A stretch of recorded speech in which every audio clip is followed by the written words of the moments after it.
2002 Allroad that was leaking oil like Exxon Valdez. I've done some repairs and then I basically pressure washed everything.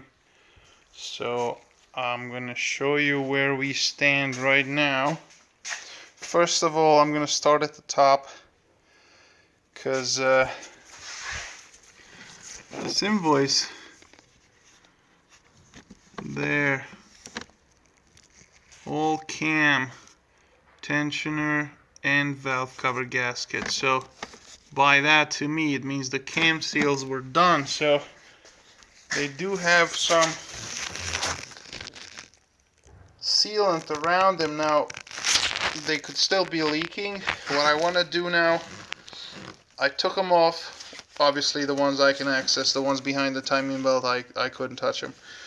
But what I want to do now, I cleaned everything up and I'm going to put everything back that's nice and dry, and then I'm going to take the car and drive it for, I want to say 20 miles, and I want to see what leaks come back.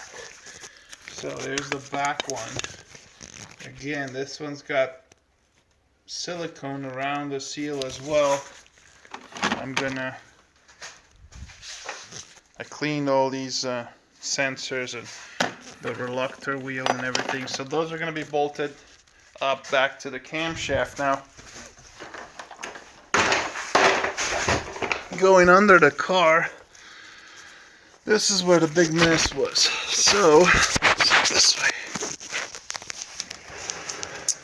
So I've cleaned everything. Obviously I've resealed the oil pan because that was leaking. That was done by a 2-year-old.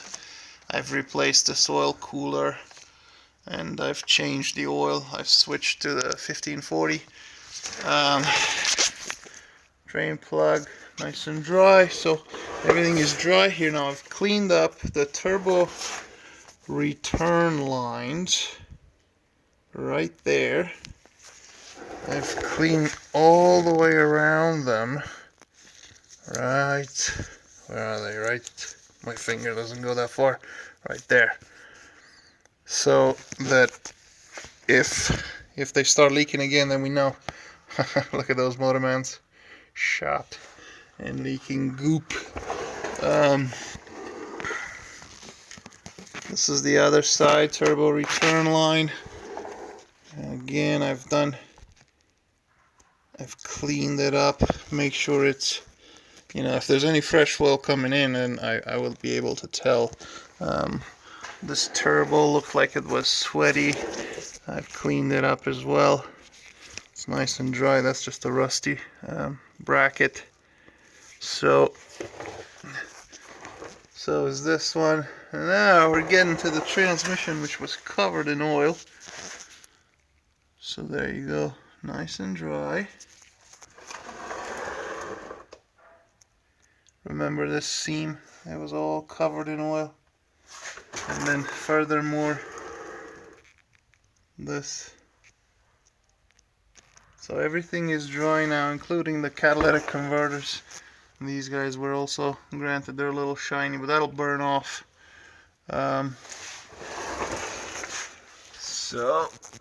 Let's see if I can give you a better picture of this.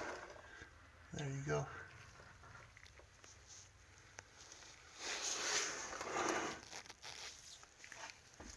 There.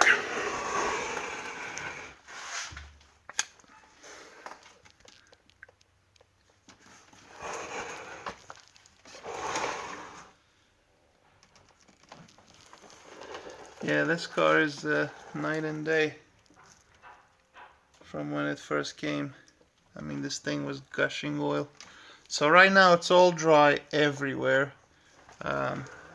What I'm gonna do is put those cam sensors back on, and then I'm gonna road test it. I gotta put gas in it because the light's on, so I'll just put like $10 worth of gas, and then I'm gonna drive it, and then I'm gonna, like I said, I'll put 20 miles, maybe even more, and then I'll come back here and see what the leak situation is, and then we can go from there.